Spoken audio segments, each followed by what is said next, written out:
Brewers Log June 19th, 2024.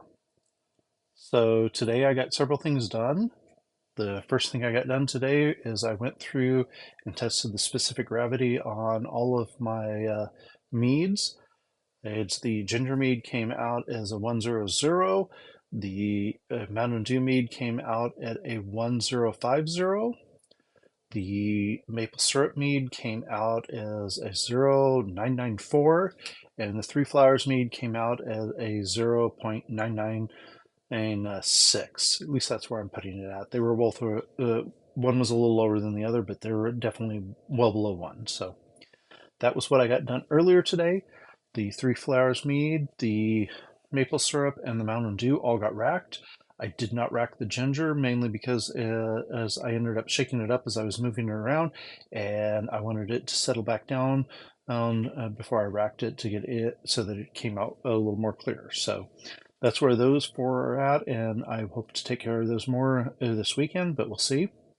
And then this evening, I went through and bottled all of the ciders that I made for helping hops tomorrow evening. So as you can see, I have brand new labels that I'm using. I have one that is a brown sugar ginger cider. I have a honey ginger cider. I have a brown sugar or dry cider. I have a brown sugar sweet cider, and I have a honey cider. So these are the 5 different meads I'm taking with me.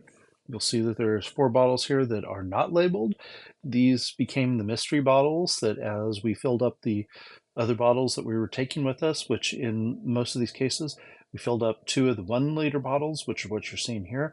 And then there is at least 2 more of the 16-ounce bottles for each of the liter ones.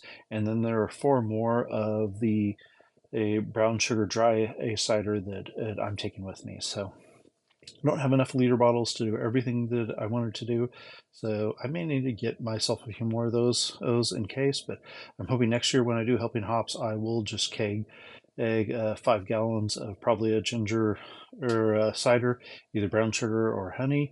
We'll see which one is preferred, and we'll go from there. But so I got the new labels done. That'll be a little nicer than what I've had before, and everything is ready for that. So we'll see where how well that goes tomorrow night. So I still have 3 gallons of cider that needs to be racked and then cold crashed and bottled that hopefully I'll get done this weekend. So my thoughts on the meads that I have back here. The 3 flowers came out really nice. I love the flavor was much more of what I expected. So actually brewing the flowers beforehand helped quite a bit. And so it came out a lot closer to what I remember some of the first few times that I made the 3 flowers mead. Made the maple syrup cider or mead came out really dry, even to the point of puckering from it because it is so dry and there's no sweetness to it. So I'm guessing that when I end up getting closer to bottling, I'm going to end up back sweetening that probably up to at least a 10.5, if not a 10.10. We'll have to taste it and figure out what makes sense for it. And I'm not sure what I'm going to back sweeten with, whether it'll be maple syrup or whether I'll do one of the non-fermentable sugars or what. But it was good, but it was just too dry for with the maple syrup. The Mountain Dew mead was actually the first sip was you got overwhelming honey. So it with a little bit of aftertaste of Mountain Dew. The second few sips, I definitely got the Mountain Dew flavor, but it was a very honey Mountain Dew. I'm not sure if I like that or not, but as you can see here, it is still bubbling. And if I know I've been sitting here, I've seen quite a few bubbles up there. So I think it is still, now that I've racked it, it is starting to ferment out more. And so hopefully I will get it much more dry, and then I can decide if I'm how I'm going to back sweeten it, because the honey flavor was just too overwhelming. But I think if I get down to a 1-2, the honey flavor would not be so overwhelming. But we'll see from there. I'm letting that sit and go from there.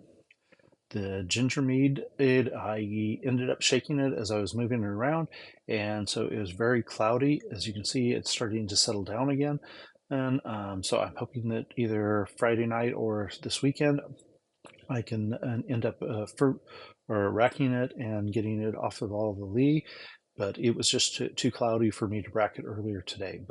And I'm also noticing it is starting to bubble again, even though this one was at a 0 or 1.00. So I wouldn't expect it to be bubbling too much, but who knows? As I've found several times, I can get well below a 1.0, so that means that there's still something in there that is able to ferment and take it down below that. So, but that was it for tonight. As I said, there's a case also in the fridge. And that's where the rest of these bottles with labels are going right after this, so that they can be nice and cold when I take them to Helping Hops tomorrow evening. So that's where I'll be at next, and we'll see where I go.